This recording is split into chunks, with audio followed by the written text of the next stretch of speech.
Ya, pemirsa, apa kabar Anda? Tokoh kita hadir kembali hari ini bersama saya, Adam Lubis. Saya akan mengajak Anda untuk mengenal lebih dekat dengan tokoh kita, yaitu Bapak Usama Hisyam. Beliau adalah Ketua Umum dari Parmusi, yaitu Persaudaraan Muslimin Indonesia. Saya akan mengajak Anda untuk mengetahui bagaimana perjalanan karirnya dari seorang jurnalis, kemudian juga menjadi politisi, pengusaha media, dan juga menjadi sosok dai yang dikenal. Assalamualaikum Pak Usama Hisyam. Waalaikumsalam warahmatullahi wabarakatuh. Iya, dan sosok Pak Usama ini itu tidak terlepas dari Parmusi. Kita juga mengajak Anda untuk mengetahui pemirsa, ada apa dengan Parmusi sekarang? Oke, mungkin Pak Usama bisa diceritakan kegiatan saat ini lagi sibuk-sibuk apa Pak Usama? Kalau saya kegiatan sekarang ini sedang sibuk untuk mempersiapkan ekspedisi dakwah Parmusi ke seluruh pelosok tanah air pada tahun 2019 nanti. Karena kemarin kita melaksanakan Mukernas, Musyawarah Kerja Nasional 5 Dai Parmusi ya. Ada 5.000 dai kita undang di dalam Jambore. 2019 ini kita akan melakukan gerakan dakwah dengan membangun desa madani. Untuk tahap awal tahun 2016-2019 ini akan ada 34 provinsi, tiap provinsi 10 desa madani, kita bikin percontohan, 340 desa madani. Di situ ada sebuah idealisme yang akan kita bangun untuk mencapai tujuan dan cita-cita perjuangan Parmusi, yaitu mewujudkan masyarakat madani yang sejahtera lahir dan batin dalam bingkai bangsa Indonesia yang diridhai Allah Subhanahu wa Ta'ala. Oleh sebab itu kita mulai dari desa. Desa madani itu ada 4 pilar yang kita bangun. Pertama, iman takwa warga desa. Yang kedua, kemandirian ekonomi agar sejahtera.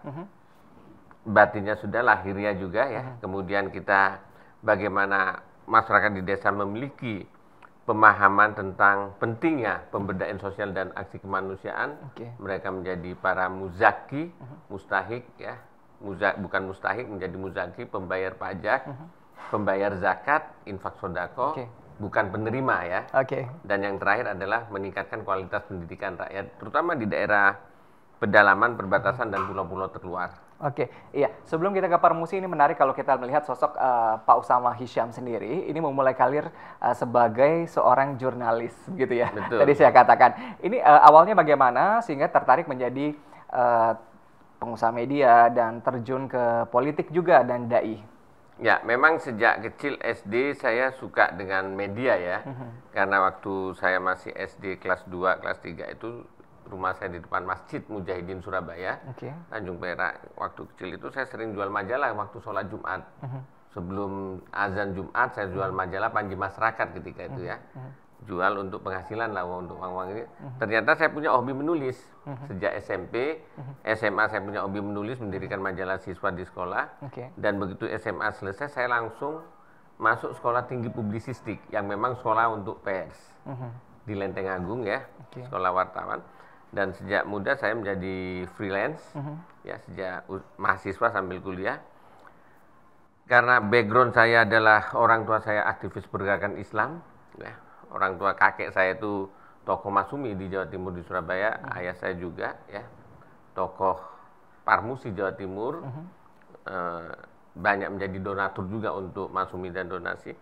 Terbawa kepada saya sampai ketika saya menjadi wartawan. Kemudian bertemu dengan teman-teman ayah saya yang sudah politis nasional, kemudian direkrut. Salah satunya adalah Buya Ismail Hasan Metarium, Ketua Umum P3 ketika itu. Kemudian karena dia tahu saya anaknya Hisyam Yahya, kawan perjuangan dia di Jawa Timur dulu, tokoh tahun-tahun 70-an. Ya. Akhirnya saya diajak untuk menjadi asisten beliau lah, mendampingin ke sana sini karena saya profesi wartawan. Buya kemanapun diajak untuk menulis, dan saya selalu menulis tentang kebaikan, bukan hoax ya. Tentang kebaikan. Akhirnya direkrut menjadi politisi oleh Buya. Ya artinya tadi pengaruh dari keluarga, kemudian juga lingkungan begitu ya. Akhirnya membawa Pak Usama sendiri dari seorang jurnalis ya menjadi politisi begitu, dan juga bahkan pengusaha media begitu ya. Dan pemirsa di sini juga hadir beberapa karya dari Pak Usama.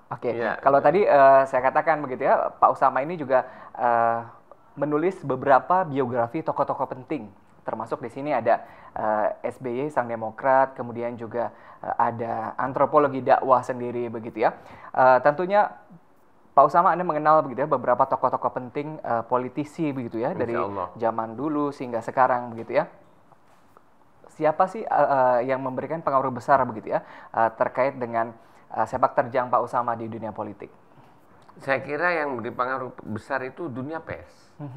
Dunia pers karena mengajarkan saya untuk membangun connecting ya, connecting people kepada semua tokoh. Dan dari dunia pers ini saya menempatkan posisi saya setara dengan narasumber. Jadi singkat kata saya tidak pernah mau menerima duit dari narasumber. Seringkali saya mau dikasih, habis wawancara dikasih duit saya tolak.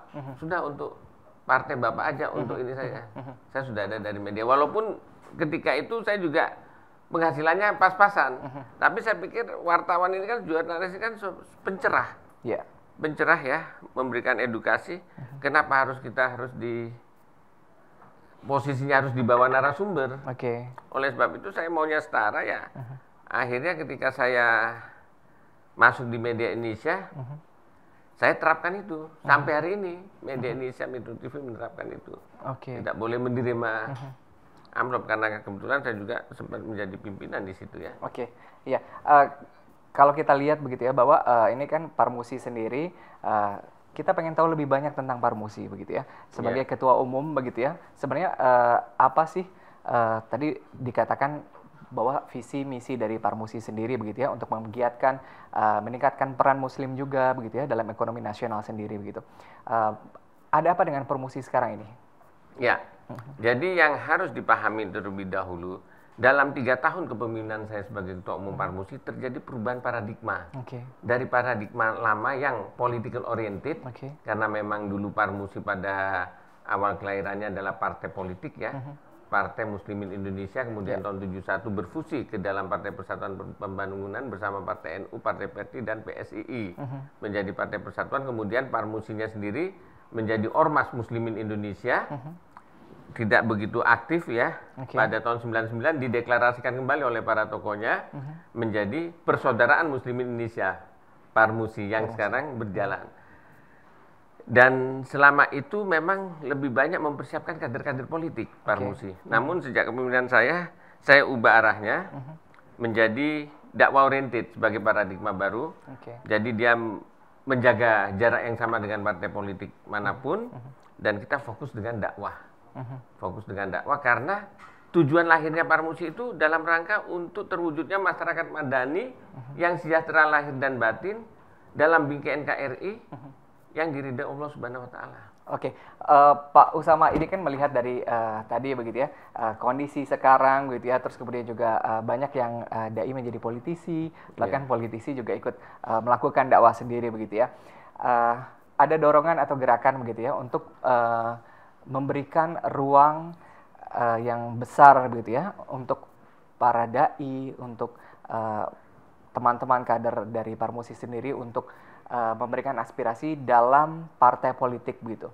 Apakah ini akan memungkinkan dalam waktu dekat bahwa Parmusi sendiri akan lahir menjadi partai politik Islam?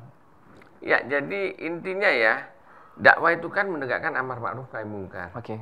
Dan ketika dakwah itu dilaksanakan secara tepat, secara benar, sebagaimana yang dicontohkan Rasulullah, dapat membentuk sebuah kekuasaan, dapat menjalin sebuah masyarakat. Rasulullah sudah mencontohkan masyarakat madani, yaitu membangun Islam yang rahmatan lil alamin, Islam yang menjadi rahmat bagi seluruh semesta alam, bagi seluruh umat manusia. Itu kan yang dicontohkan oleh Rasulullah ketika membangun negara Madinah. Nah, oleh sebab itu Parmusi hendak mengarah ke sana. Kalau kemudian ditanya, apakah ada aspirasi untuk menjadi partai politik kembali? Desakan itu ada. Bahkan Profesor Dr. Din Samsudin ketika Rakornas Parmusi mengatakan, ini Parmusi ini salah nama. Kalau Parmusi itu Partai Muslimin Indonesia. Kalau Persaudaraan Muslimin Indonesia seharusnya Permusi, kata dia. Oleh sebab itu DNA-nya ini politik, sebaiknya Parmusi jadi partai politik saja. Gimana tuh Pak Usama? Ya, saya sebagai pimpinan tetap konsisten, kita kedepankan dakwah dulu. Dakwah bahwa nanti setelah menjadi kekuatan, dakwah ini mampu memberikan pemahaman kepada masyarakat, kemudian umat Islam meminta Parmusi menjadi partai, itu akan kita musyawarahkan secara nasional. Karena Parmusi beda kita dengan yang lain-lain ya. Dalam waktu dekat begitu, apakah kemungkinan dengan makin kita tahu bahwa nanti kita juga akan bahas pemirsa terkait dengan gerakan 212 begitu ya. Tadi juga banyak kader kantong-kantong dari Parmusi sendiri di 33 provinsi sendiri. Apakah dalam waktu dekat Parmusi sendiri akan lahir menjadi partai politik? Ini akan kami bahas lebih lanjut di Tokoh Kita. Tetap bersama kami.